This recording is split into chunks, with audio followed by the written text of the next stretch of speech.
এক মহা দুর্যোগের ঘনঘটা, এছাড়া আর কিছু অন্য ভাষায় বলার নাই। বাংলাদেশে দেখেন, বিএনপি এবং জামাত যদি সত্যিকার অর্থে পথে নেমে যায় একে অন্যের বিরুদ্ধে, তাহলে দেশের অবস্থা কি হতে পারে? আমরা কোনোভাবেই এই জায়গায় উস্কানিমূলক কোনো জায়গাও যেতে চাই না।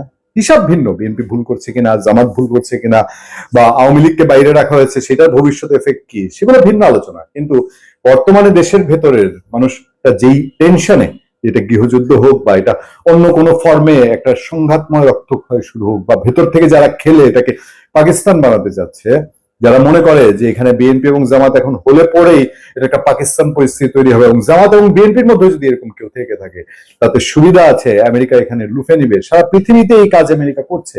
সেই আল কায়দার সৃষ্টি করছে, আবার আল কায়দার উপরে অভিযান করছে। সেই সিরিয়াতে বাশারকে সরিয়ে দিচ্ছে, সেখানে আবার তারা ভিন্ন গোষ্ঠীকে মদত দিচ্ছে, যুদ্ধ হচ্ছে। ভুরি ভুরি উদাহরণ। আফ্রিকাকে শোষণ করছে নানান জায়গায়, বাংলাদেশকে কি সেরকম করতে চাচ্ছে কিনা এবং এর লক্ষণ আমাদের সামনে কিনা। কক্সবাজারে বিএনপির নেতা রহিম শিকদার, তাকে স্থানীয় বিএনপি নেতা, তিনি একটা ওয়ার্ডের যুব দলের প্রেসিডেন্টও ছিলেন, সাবেক আহ্বায়ক রহিম শিকদার, পানিয়াছড়া বা পানিয়াছড়ি ইউনিয়ন এলাকায় তাকে আক্রান্ত করেছিল জামাতের লোকজন, আব্দুল্লাহ নোমান নামে নেতৃত্ব। প্রথম থেকে সব জায়গায় এটা এসছে, এবং কক্সবাজার জামাতের একটা শক্ত ঘাঁটি হিসেবে পরিচিত। সেখানে এক দুটো আসনে জামাত তীব্র প্রতিদ্বন্দ্বিতা করে, পাশও করে, রেকর্ড আছে। সেই জায়গায় জামাত বিএনপিকে এই যে দখলদারিত্ব, ঘটনাটা বলা হচ্ছে দখলদারিত্ব, কিন্তু সারা দেশের রাজনীতির যে পরিস্থিতি জামাত এবং বিএনপির মধ্যে মিললে, আমি এনসিপি কে এখানে অতটা গুরুত্ব দিতে চাই না, কিন্তু জামাত এবং বিএনপি পাশে ইসলামী শাসনতন্ত্র আন্দোলন, এদের সঙ্গে যদি সত্যি এই রহিম শিকদারের যে ঘটনা ঘটেছে, এই ধরনের ঘটনা ঘটতে থাকে, দেশের কি পরিস্থিতি হবে। এই গত কয়েকদিন ছাত্রদল যে পল্টনে বিশাল মিছিল করলো, আমি 15 জুলাই কথা বলছি, তার আগের দিন 2025-এ, সেখানেও কিন্তু সরাসরি শিবির নামটা দায়িত্বশীল নেতারা নেয় না। তারা বলছে একটি গুপ্ত সংগঠন, ইনডাইরেক্টলি বলছে, মানে নাম না নেও, মোটামুটি এটা একটা রাজনৈতিক শালীনতা বোঝায়, যা ইচ্ছা বলেন, নামটা নিয়েন না, এরকম একটা সিচুয়েশন চলতেছিল। কিন্তু এখন সেগুলো প্রকাশ্যে চলে আসছে।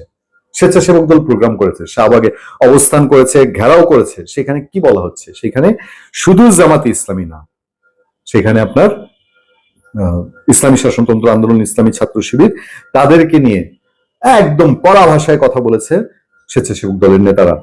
সারা দেশে প্রশাসনের নির্লিপ্ততায় আইন শৃঙ্খলা পরিস্থিতি অবনতি ও ষড়যন্ত্রমূলক ভাবে দেশকে অস্থিতিশীল করার চেষ্টার প্রতিবাদে ছাত্র দলের পরিবার রাজধানী সহ সারা দেশে জেলা ও মহানগর পর্যায়ে বিক্ষোভ মিছিল করেছে জাতীয়তাবাদী স্বেচ্ছাসেবক দল।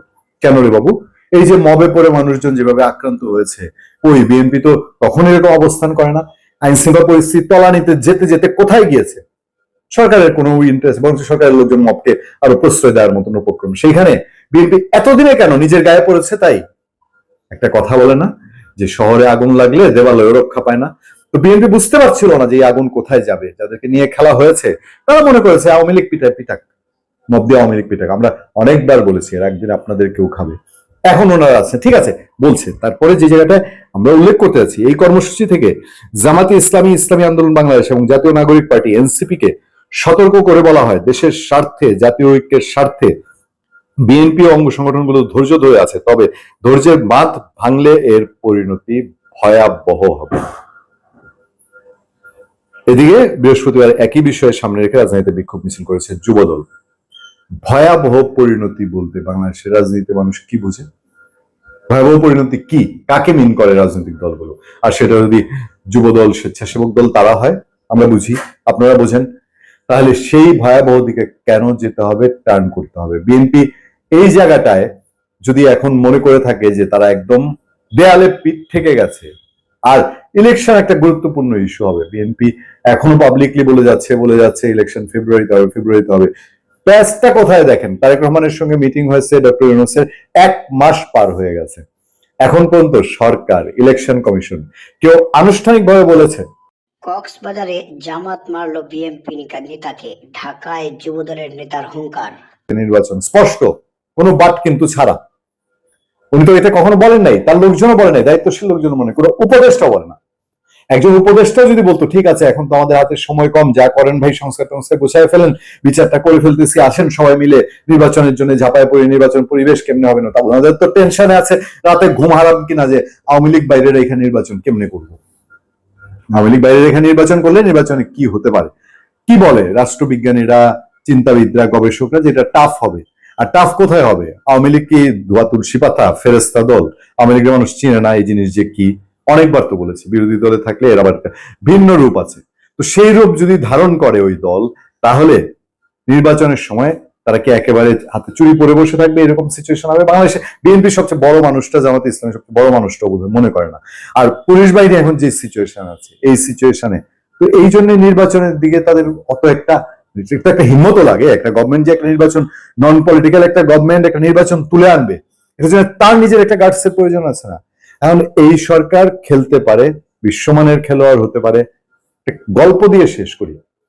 আমাদের গ্রামগঞ্জে শহর থেকে জুডো ক্যারাতে শিখে খুব যায় গ্রামে, ব্ল্যাক বেল্ট পেয়েছে, হ্যান্ড পেয়েছে, প্যান পেয়েছে, গিয়ে মানে এমন ভাবে হাঁটে মনে হয় যে একেবারে জ্যাকি চ্যান চলে আসছে।